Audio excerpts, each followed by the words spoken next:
Hello friends, स्वागत है हमारे यूट्यूब चैनल में। आपका एसएससी कांस्टेबल जीडी 2011 से स्टार्ट हुआ था।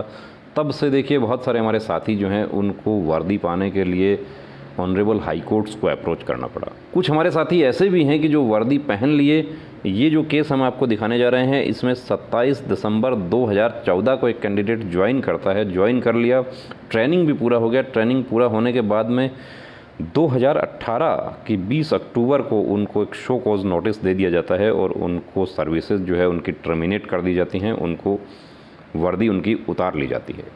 तो ये क्या है, ये क्यों है और कैसे है? एक कैंडिडेट जो अपना पूरा अनुशासन से अपना काम कर रहा है, उसको इल्म भी नहीं है इस बात का कि उसने कोई गलती नहीं की थी, लेकिन एक प्रोसीजर की एक मिस्टेक है, एक डॉक्यूमेंट्स की मिस्टेक है। उस मिस्टेक की वजह से 4 साल हो जाता है, 3.5 साल लगभग हो जाता है और उनका यूनिफॉर्म जो है वो वापस उतर जाता है। जो वर्दी बड़ी नाजों से पहनी और वो वापस उतार ली जाती है, तो क्या बीतती होगी उस पर। उसके बाद में क्या बचता है एक कैंडिडेट के पास में? उसके बाद में बचता है कि या तो वो घर पे चुपचाप बैठ जाए और या फिर जो उसके अधिकार हैं उस अधिकारों के लिए वो फाइट करे।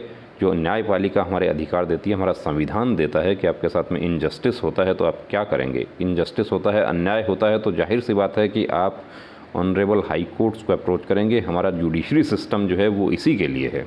ये देखिए कैंडिडेट हैं Mohammed Sonu. Writ petition number है 12,487 2018। ऑनरेबल हाई कोर्ट दिल्ली का ये जो है ऑर्डर है। ये ऑर्डर आपको दिखाते हैं कब ऑर्डर हुआ। देखिए, अब आपको एक बड़ा डाउट यहाँ रहता है कि ये ऐसे केसेस में तो सालों लग जाते हैं। ये सालों लगने वाले केसेस नहीं होते हैं। यहाँ पर देखिए 6 दिसंबर 2019 को इनका ऑर्डर हो गया। क्या मैटर है वो आपको दिखाते हैं। थोड़ा सा ब्रीफ फैक्ट्स जो है वो आपको बता देता हूँ पहले कि मोहम्मद सोनू के पिता CISF में हैं। मोहम्मद सोनू एक्चुअली बिहार के रहने वाले हैं और इनके पिता CISF में हैं। CISF में तो जो पहली SSC GD की जो भर्ती आई थी उस समय उसमें एक प्रोविज़न था 2011 में, और उसके बाद 12 में भी वो प्रोविज़न था कि जो हमारे CAPF के जो कर्मचारी हैं उनकी फैमिलीज़ उनके साथ रहती है तो उनके बच्चे जो है वो भर्ती देख सकते हैं। अपने स्टेट से भी देख सकते हैं कि जैसे MD सोनू के केस में हुआ कि ये बिहार के रेजिडेंट है, डोमिसाइल सर्टिफिकेट इनका बिहार का है, लेकिन इनके पिता राउरकेला स्टील प्लांट में उड़ीसा में कार्यरत हैं उस समय। तो ये अपने पिता के साथ रहते हैं और इन्होंने राउरकेला स्टील प्लांट का जो वहाँ से एक सर्टिफिकेट इनको लेना था। ये सब प्रोविज़न था उस समय की भर्ती में कि यूनिट कमांडर से एक सर्टिफिकेट लेना होगा कि ये कैंडिडेट जो हैं इनके पिता इस यूनिट में कार्यरत हैं और ये यहाँ से भर्ती देख सकते हैं। उनके लिए ये सर्टिफिकेट इशू किया गया है। वो सर्टिफिकेट लगा के इन्होंने राउरकेला उड़ीसा का जो सर्टिफिकेट लिया और वहाँ से भर्ती देखे। तो background facts are that respondent number 4 Staff Selection Commission issued an advertisement dated 15 December 2012। 15 दिसंबर 2012 का SSC का ये दूसरी SSC है ये। For filling up the post of Constable GD in the CAPF and Rifleman GD in Assam Rifle 2013। Sorry, ये तीसरी SSC है, ये 2013 की SSC है ये। The petitioner applied for the post of an OBC candidate enclosing his OBC certificate issued from the state of Bihar. He also enclosed a certificate dated 9th February 2012 issued by the Assistant Commandant CISF Unit RSR Raurkela certifying that the petitioner is the son of Tailor Muhammad Shahid who was posted in the said unit and that the petitioner, his son, was residing with him and therefore was applying from the state of Odisha in terms of note 4 of the page 3 of the advertisement। देखिए, विज्ञापन में ये तय था, विज्ञापन की शर्तों के अनुसार पेज 3 पर जो नोट 4 था वो ये कहता था कि एक कैंडिडेट के पिता यदि कहीं पर सर्विंग हैं तो वो उस स्टेट से भर्ती देख सकता है। वो पूरा आगे आपको नोट पूरा दिखा रहे हैं, उसके अकॉर्डिंग ये आवेदन कर देते हैं। Based on the selection process, the respondent issued a final select list, where the name of the petitioner is shown at page number 829. He was declared as fit under the OBC category and was allotted SSB. SSB में इनका selection हो जाता है। By a memorandum dated 28 November 2014 the SSB informed the petitioner that he had been appointed as constable GD and he was directed to report at RTC Bhopal Madhya Pradesh on 27 दिसंबर 2014। 27 दिसंबर 2014 को finally MD Sonu जो है उनका सपना पूरा हो गया, साकार हो गया और वो आरटीसी भोपाल मध्य प्रदेश में पहुंच जाते हैं ट्रेनिंग के लिए। वहाँ से वो ट्रेनिंग करके उनका ट्रेनिंग भी कंप्लीट हो जाता है। ट्रेनिंग उनका कंप्लीट हो जाता है 1 जनवरी 2016 को वो ज्वाइन कर लेते हैं। कहाँ पे? 5th battalion SSB Champawat Uttarakhand में। ट्रेनिंग पूरा कर लिया, कोई प्रॉब्लम नहीं हुई, ट्रेनिंग करके यूनिट में भी चले गए। अब उसके बाद में लगभग 3.5 साल का अवधि बीत जाता है। उसके बाद देखिए नियरली 3.5 ईयर्स लेटर ऑन 23 अप्रैल 2018 2018 की 23 अप्रैल को petitioner received an impugned memorandum issued by the SSC informing him that his candidature in the 2013 examination stood cancelled. Shocked रह गए होंगे ये उस समय कि ये क्या हो गया, कि मैं तो बहुत अच्छे से अपना काम कर रहा हूँ, मैं तो ट्रेनिंग भी किया अच्छे से, बहुत अनुशासन मेहनत से अपना काम कर रहा हूँ, और यहाँ पर 23 अप्रैल 2018 को एसएससी की तरफ से एक मेमोरेंडम मिल जाता है। रीजन क्या दिया गया है उसमें? was that he was declared qualified under the OBC category for Odisha, whereas in terms of the domicile certificate submitted by him, he belonged to Bihar। यानी कि उन्होंने बिहार का डोमिसाइल सर्टिफिकेट दिया, लेकिन उनको जो सिलेक्शन है वो किस स्टेट से हुआ और किस कैटेगरी में हुआ? वो उड़ीसा की ओबीसी सीट पर वो सेलेक्ट हो गए। अब ये क्यों हुआ था, ये इसकी वजह मैं आपको बता दूं कि ये ऐसा कुछ केसेस में कुछ कैंडिडेट्स डिटेक्ट हो गए थे जो कर्नाटका से, आंध्र प्रदेश से, तेलंगाना से। उसका हमने एक दूसरा आपको Vijay Kumar Soni versus staff selection commission का एक मैटर हमने आपको और बताया था। उस केस की वजह से क्या होता है कि एसएससी ने डोजियर्स चेक कर लिए कैंडिडेट्स के, और वो डोजियर चेक करने से 9 कैंडिडेट ऐसे डिटेक्ट हुए जिनके डोमिसाइल सर्टिफिकेट जो है वो उस स्टेट से मैच नहीं करते थे जो जिस स्टेट से वो सेलेक्ट हैं। यानी उड़ीसा की वैकेंसी पे सेलेक्ट है तो डोमिसाइल उड़ीसा का ही होना चाहिए, दूसरे स्टेट का है। ऐसे 9 कैंडिडेट्स ऐसे डिटेक्ट हो गए, पूरा जितना भी सेलेक्ट हुआ था उसमें। और वो जो 9 कैंडिडेट हैं उनमें एक एमडी सोनू भी होते हैं। अब एमडी सोनू का केस कहाँ, प्रोटेक्शन कहाँ मिला इनको, देखिए वो भी बताते हैं। इनका केस जो है, इनको रिलीफ कैसे मिला वो आपको बताएंगे। और इनको जो नोटिस वगैरह दिए, वो नोटिस जो है वो इनको 30 अगस्त 2018 को, अब यहाँ पर 30 अगस्त 2018 को इनको एक director general SSB stating that pursuant to an order dated 11th July 2016 by passed this court in WPC, जो विजय कुमार सोनी का जो मैटर है उसके अनुसरण में, उसकी अनुपालना में आपके डोजियर्स चेक हुए। उसमें जो 9 कैंडिडेट जो हैं वो दूसरे स्टेट के उनके डोमिसाइल पाए गए। अब इसमें यहाँ पर इनको बताया गया कि 20 अक्टूबर 2018 को इनको एक शो कोज नोटिस दे दिया गया कि आपकी सेवाएं समाप्त क्यों न कर दी जाएं under rule 26 of the SSB rule 2009। तो ये सभी फोर्सेस के रूल्स एंड एक्ट जो है उनका अपना अपना है। आप जिस फोर्स में ज्वाइन किए हैं उसके एक्ट एंड रूल के अधीन आपको काम करना होगा, और वो एक्ट एंड रूल की जो शर्तें हैं वो बहुत ही, इसको कहते हैं कि फौजी एक्ट एंड रूल हैं वो, और फौजी कानून जो है वो अनुशासन बनाए रखने के लिए किया जाता है। अब यहाँ पर इनको अनसूटेबिलिटी के आधार पर इनको सेवाएं समाप्त करने की बात कही जा रही है। अब इसमें इन्होंने जो रिप्लाई किया वो क्या था, देखिए। Petitioner submitted a reply dated 1 November 2018 stating that the advertisement pursuant to which he had applied specified in note 4 on page 3 that. अब इसमें क्या था वो पूरा यहाँ पर देखिए पढ़ देते हैं आपके लिए।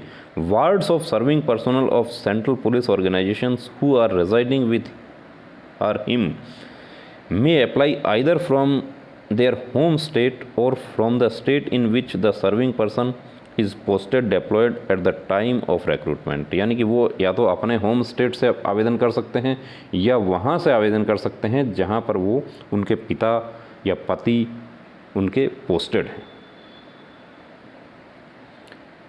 To avail this concession, they have to submit photocopy of certificate from the unit commander as per format annexed to this notification. However, they will not be entitled to reservation for Naxal and militancy affected districts if they are not actually domiciled in such districts. यानी भर्ती देख सकते हैं, अब ये वो select हो सकते हैं नहीं हो सकते वो नहीं लिखा इसमें सिर्फ ये था कि नक्सल एंड मिलिटेंसी इफेक्टेड जो डिस्ट्रिक्ट है उसका उनको बेनिफिट नहीं मिलेगा, लेकिन जर्नल डिस्ट्रिक्ट में तो सेलेक्ट हो सकता है। ये भी यहाँ पे नहीं लिखा कि जर्नल में भी नहीं सेलेक्ट हो सकते कि बिहार का कैंडिडेट उसके पिता उड़ीसा में पोस्टेड हैं, वो उड़ीसा से भर्ती देख रहे हैं और उड़ीसा की वैकेंसी में वो OBC सेलेक्ट हो गए, तो यहाँ तो नोटिस में ये बात नहीं लिखी गई कि वो जर्नल डिस्ट्रिक्ट में भी सेलेक्ट नहीं हो सकते, लेकिन इनकी सेवाएं समाप्त कर दी जाती हैं। सेवाएं समाप्त कर दी गई, उसके बाद में देखिए ये जो है 1 नवंबर 2018 को इनको वर्दी उतर जाती है, घर जाने के लिए इनको कह दिया जाता है। तो बड़ा मुश्किल समय इनके लिए वो रहा होगा उस समय कि किस तरीके से कैंडिडेट देखिए उसने अपने आप को संभाला होगा। एक रिक्रूट कांस्टेबल जो है वो 3.5 साल की उनकी सर्विस है और उनको फोर्स के बारे में ABC कुछ नहीं पता है, और उनको जो खुशियाँ उनकी शुरू हुई थी वो खुशियाँ उनकी समाप्त हो जाती हैं, ये ख़त्म हो जाता है सब कुछ। एक बार की तो कैंडिडेट को ऐसा लगता होगा कि अब मैं क्या करूं, कैसे करूं, लेकिन सब सपोर्ट करता है, फैमिली ने सपोर्ट किया और ये लीगल बैटल जो है उसके लिए तैयार हो गए। कानूनी लड़ाई इन्होंने लड़ी, शुरू किया। कब शुरू किया वो आपको ऊपर दिखाया कि रिट पिटीशन इनका कब फाइल होता है और उसका फ़ैसला कब होता है वो बताया गया।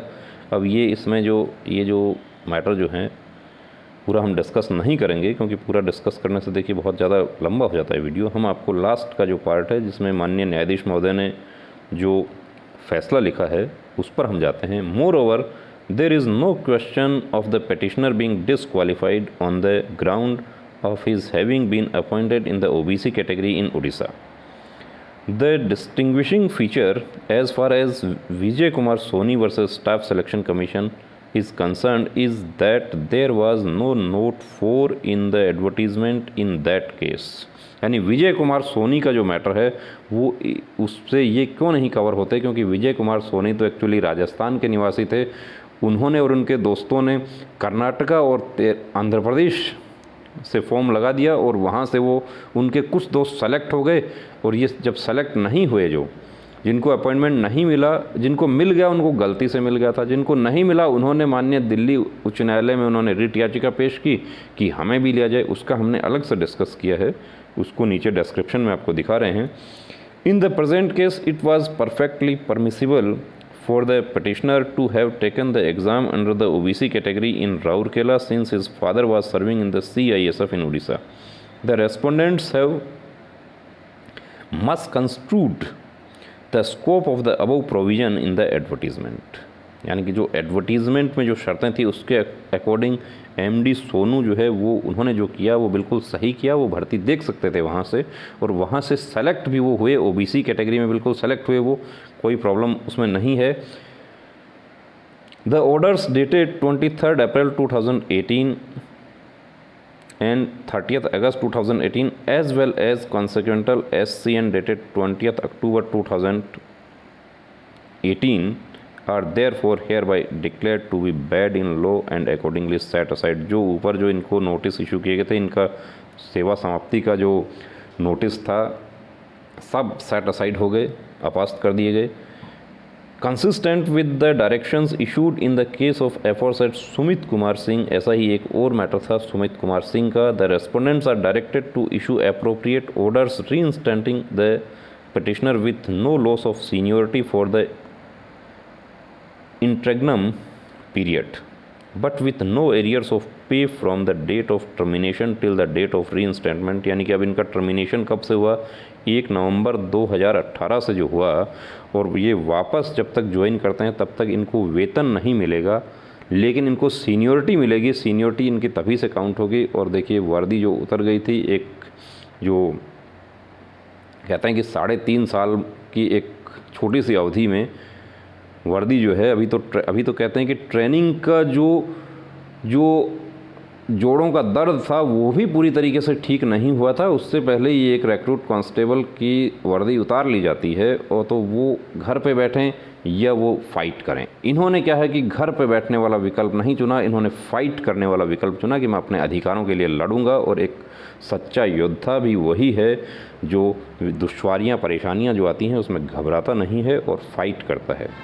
फाइट इन्होंने किया और हमारा जुडिशरी सिस्टम इसी के लिए है, न्याय मिला इनको। आप खुद देख सकते हैं कि इनका जो नुकसान हुआ वो मानसिक रूप से कितना नुकसान हुआ वो उसकी भरपाई नहीं हो सकती। जो इनका वेतन का भी नुकसान हुआ वो हम नहीं समझ सकते, लेकिन इन्होंने फाइट करके अपना वर्दी वापस पा लिया, वो बहुत बड़ी बात है। और हम सैल्यूट करते हैं इन एमडी सोनू के जज्बे और हौसले को कि ये देखिए इन्होंने ये थके नहीं और हार नहीं मानी इन्होंने। वरना ऐसी स्थिति में क्या होता है, एक साधारण इंसान जो गांव का रहने वाला कैंडिडेट है उसको नहीं पता है कि अब क्या होगा। ठीक है, फ़ौज ने निकाल दिया तो ठीक है, अब अपने घर पे जाके दूसरी तैयारी कर लेंगे। लेकिन दूसरी तैयारी करने में भी मैं आपको बता दूं कि यदि आपको डिसमिसल होता है तो वो दूसरी तैयारी भी नहीं कर पाते। यहाँ पर इनके केस में टर्मिनेशन था, वो किस आधार पर था, अनसूटेबिलिटी के आधार पर था। तो आप खुद देख सकते हैं कि जो आपकी ये सब वीडियोस बनाने का मकसद एक ही है कि जो गांव ढानी देहात के जो बच्चे हैं वो वर्दी पहनने के लिए हर संभव कोशिश करते हैं, लेकिन उनको एक रास्ता जो कानूनी रास्ता होता है उसको उनको नहीं पता होता है। और हमारा मकसद ये वीडियो शूट करने का मकसद सिर्फ़ और सिर्फ यही है कि आपको वो कानूनी रास्ता भी बताया जाए, आपको वो कानूनी जानकारी दी जाए। इस तरह के फ़ैसले आप देखते हैं तो आपका भी हौसला बढ़ता है। और यदि आपके साथ भी ऐसी कोई नाइंसाफ़ी हुई है तो आप भी उसके लिए फ़ाइट करें, चुपचाप घर पे ना बैठें। जय हिंद।